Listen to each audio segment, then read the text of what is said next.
कि पूरे देश के मुस्लिम मसाइल पर कश्मीर के मुसलमानों ने कभी जबान नहीं खोली। और कश्मीर के मुसलमानों को हम देश का हिस्सा जरूर समझते हैं, लेकिन मुसलमानों का नुमाइंदा कभी नहीं समझ सकते। मैं समझता हूं कि ये गठबंधन की चूक नहीं है, दानिश्ता तौर पर मुसलमानों को नजरअंदाज करने की साजिश है। बैरिस्टर असदुद्दीन अवैसी साहब को बिहार से इलेक्शन लड़ना चाहिए। बिहार की पार्टी भी और बिहार के आम दर्दमंद जो दलित और अकलियत के लोग हैं, उनकी इच्छा है कि 140 करोड़ के इस देश में, जहां तकरीबन 35 करोड़ की अकलियत की आबादी रहती हो, जहां मुस्लिम अकलियत एक बड़ी आबादी है, सिखों की आबादी है, ईसाइयों की आबादी है, इन तमाम तर अकलियत के लोगों को नज़रअंदाज किया गया है। बिहार ने इस वक्त मेज़बानी की और बिहार का कोई एक भी मुस्लिम लीडर, नाम नेहाद भी मुस्लिम मंत्री भी था, उसको भी इस स्टेज में जगह कहीं से भी नहीं दिया गया है। ये लोग कहेंगे कि कश्मीर के लोग आए थे, फारूक अब्दुल्ला आए थे, महबूबा मुफ्ती आई थी, ये पिटे हुए मोहड़े हैं, ये भाजपा के चेहरे हैं। हमको इनसे कोई लेना देना नहीं कि एमआईएम किशनगंज में आगामी इलेक्शन लड़ने का फैसला कर चुकी है। बिहार के दूसरे हिस्से में भी एमआईएम अपना उम्मीदवार उतारेगी पार्लियामेंट के इलेक्शन में। देश की जनता इस वक्त चाहती है कि दिल्ली के तख्त पर बीजेपी जैसी नाकारा और तानाशाह पार्टी कायम न रहे और उसको हटाया जाए, और अगर उसको सामने में रखकर कोई लार्जर अलायंस बने तो बनना चाहिए और ज़रूर बनना चाहिए।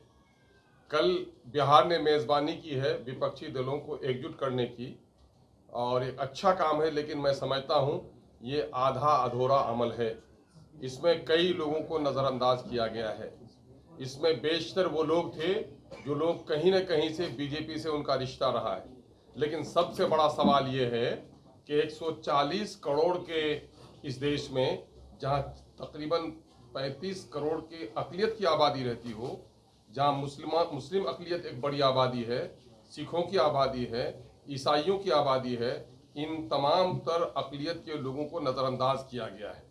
मंच पर कहीं भी मुस्लिम माइनॉरिटी की तरफ से कोई रिप्रेजेंटेशन नहीं हो सका, कहीं भी सिखों की तरफ से रिप्रेजेंटेशन नहीं हो सका, न ईसाइयों की तरफ से हुआ है, न दलितों की तरफ से हुआ है।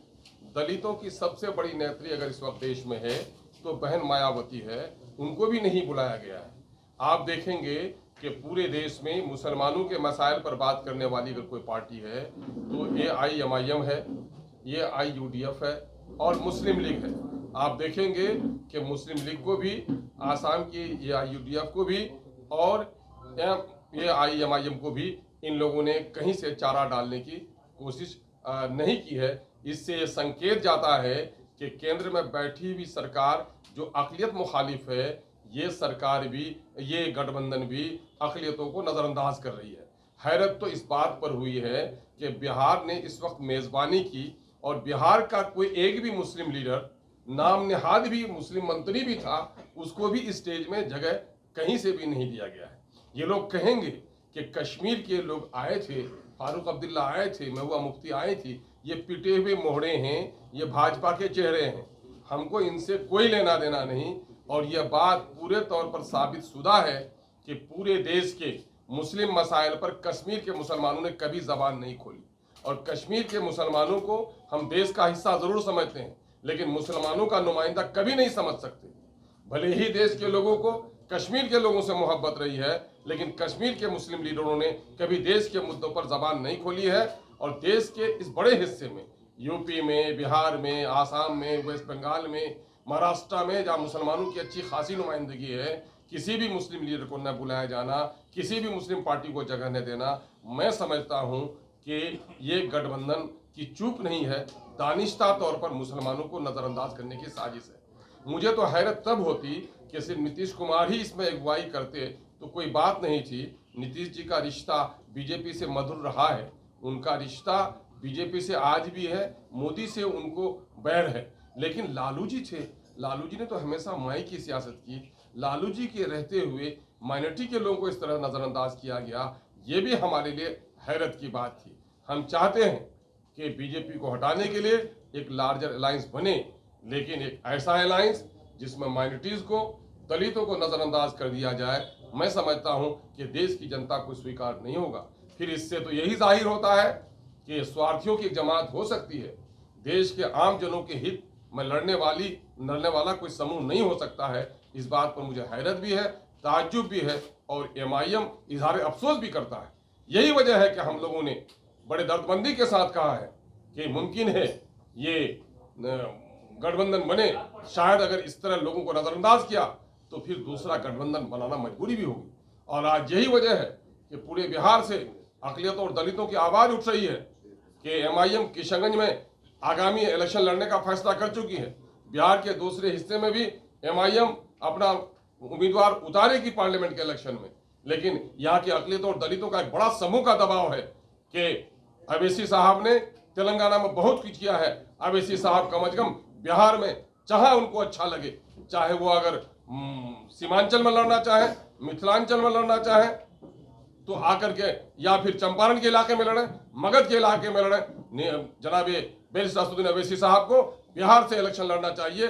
बिहार की पार्टी भी और बिहार के आम दर्दमंद जो दलित और अकलियत के लोग हैं उनकी इच्छा है। आज हमने इसी मामले में आप लोगों को न्योता दिया था कि ये गठबंधन जो बना है वो आधा अधूरा है।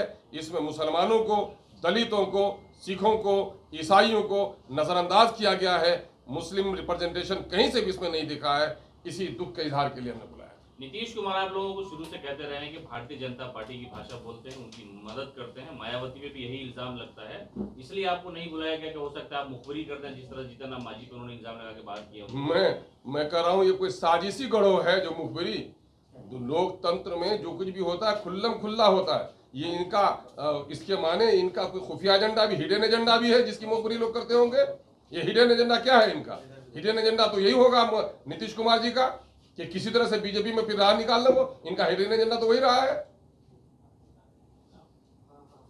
बीएसपी से कोई बात चल रही है आप लोगों की गठबंधन को लेकर के? दोनों लोग, देखिए सवाल ये पैदा होता है कि आदमी को जब जगह नहीं मिलती अपनी जगह तलाश करनी पड़ती है, और हम किसी के मोहताज नहीं हैं। अकेले चलने की आदत हमको है भी, और अगर कोई रास्ते में विचारधारा से मिलता हुआ मुसाफिर मिलेगा तो उसके साथ चलने में भी हमको कोई दिक्कत नहीं है। और हमारे नेता इस मामले में प्रयास करते हैं, और पहले भी हम लोगों ने किया भी है, गठबंधन किया भी है ना। और अभी वो गठबंधन पूरे तौर पर टूटा भी नहीं है, हमारे साथ है कुछ समूह जुड़े हुए। आपने कहा कि अलग गठबंधन बनाने की जरूरत है, तो उसमें कौन कौन से दल होंगे? मैं कह रहा हूं कि मेरा तो पहले से भी ग्रैंड अलायंस बनाया हुआ है। मामला ये है कि वो हमारे कुछ घटक लोग हैं, कुछ खिसक गए हैं। हम अगर जरूरत पड़ी तो हम उसको फिर असरेनो उसको हरकत में लेकर आएंगे। लेकिन ये जो बना हुआ है, क्या इससे आप सहमत हैं कि पूरे तौर पर पूर्ण हो गया? आप देख रहे हैं देश की बड़ी बड़ी 3 रियासतों में जहां आप देखेंगे कि आंध्र प्रदेश की नुमाइंदगी नहीं हो सकी, नहीं आ सके, वो रेड्डी नहीं आ सके। आप देखेंगे TRS नहीं इसमें आए। आप नहीं देखेंगे कि उड़ीसा की नुमाइंदगी इसमें हो सकी। तो ये देखेंगे कि ये अभी आधा अधूरा है। और मैं समझता हूं कि देश में कोई भी गठबंधन ऐसा बनता हो जिसमें माइनॉरिटी को, दलितों को उसकी वाजिब हकदारी नहीं अगर दिया जाए तो मैं समझता हूं कि वो गठबंधन नामुकम्मल है। अगर अभी भी आप लोगों को बुलाया जाए दावत में तो आप लोग शामिल होइएगा उसमें? भाई अभी बुलाया जाएगा, जब वो मौसम बदलता है तो मिजाज बदलता है।